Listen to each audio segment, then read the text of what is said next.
Satentang pengajian yang mau sampaikan terserak di mengkona rami di lingkup kurang banyak.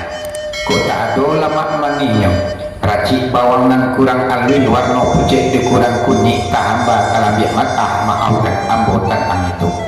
Sebab maklumlah ibu dan bapak, lado dan tumbuh di tanah dari karambi dan tumbuh di pariaman. Bawang maha aripamani ambo tak ado dayo upayo ko Allah, ko ilmu Allah dan punyo.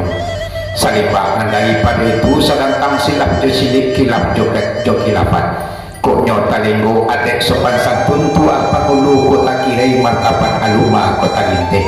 Lapikan ambo dari sawa sangkui menyemangkui dalam batin salah dan indah disengajo.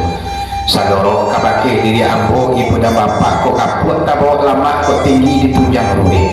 Lagak jo baju pelasuran kadang dibari rambaan buat piti sayu sekolah tangguh alimu kurang-kurangan pengalaman bintang-bintangan tahu sekadar dek menyimak.